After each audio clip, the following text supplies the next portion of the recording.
All right, this is a video about how to do a reverse plank.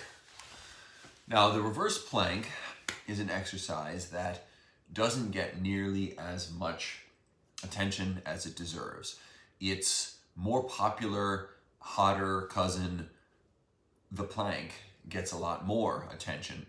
But the truth is that the reverse plank is the one that you want to marry if you're going to marry one of them. Because the reverse plank is much harder to do wrong, and it's also going to help a lot more with the kinds of problems and issues that people run into. Low back pain, weak posterior chain, all that kind of stuff. Well, that's where the reverse plank shows up and smacks you around and then takes care of you and gives you the kind of treatment that you deserve. So here we go. Now, you should know what a plank looks like. Well, it's a reverse plank, so basically we're going to flip that over. Now, what I'm going to show you first is the basic version of this. You could just have your wrists this way, you could have them out to the side, and you could have them facing back. Figure out what works for you best. But basically, the reverse plank looks like this, okay? Now, you're just going to hold yourself up here. The nice thing about the reverse plank, as compared to the normal plank, is it's very hard to do the reverse plank wrong, whereas almost everybody does the normal plank wrong, as I have detailed in a previous video. The reverse plank is much harder to screw up, okay? And you don't need to be super squeezed. You don't need to do this as a crazy overcoming isometric. You can just do it as a yielding isometric. Hold this position for as long as you're able to, and you're going to be getting some serious benefits from it.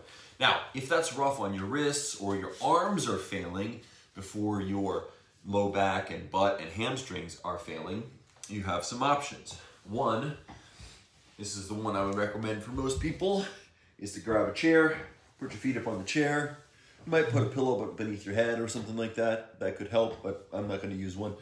Okay, and then just like this. So now you're taking your arms out of the equation.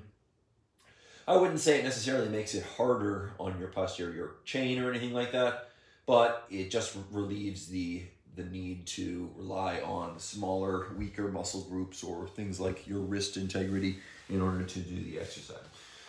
You could also have your feet up on a chair and have your shoulders up on like a sofa or something behind you, and then you could be sort of suspended like a bridge, like a suspension bridge from Indiana Jones and the Temple of Doom, hopefully not swinging back and forth with crocodiles underneath and all that stuff.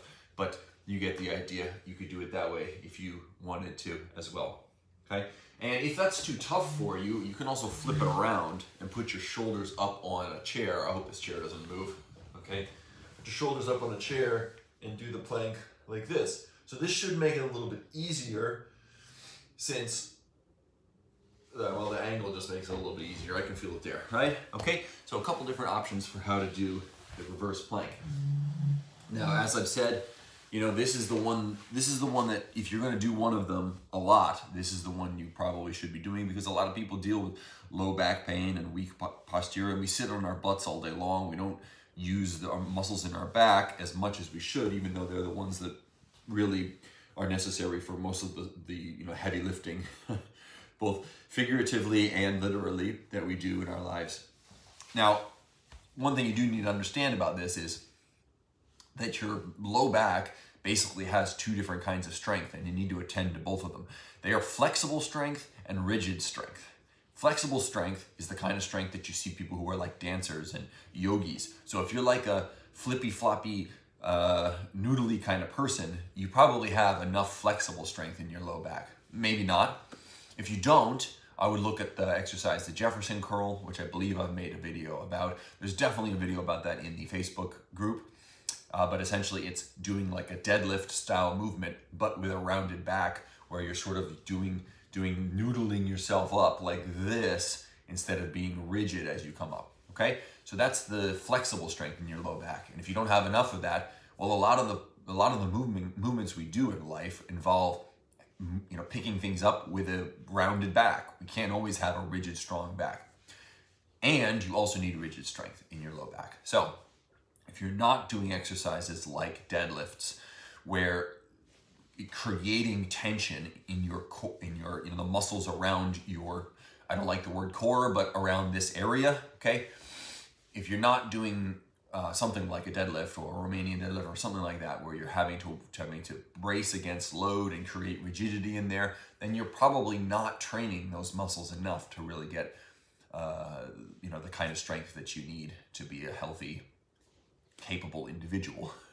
So that's where the reverse plank really helps, because clearly this is going to be rigid strength, right? You're basically making yourself into a plank. That's why it's called a plank. You're creating rigidity in all of those muscles in the posterior and holding it for as long as you can, okay? So this is going to help really attend to that rigid strength requirement that low back has. All right, so let me know if you have any questions. I hope that is helpful. Enjoy.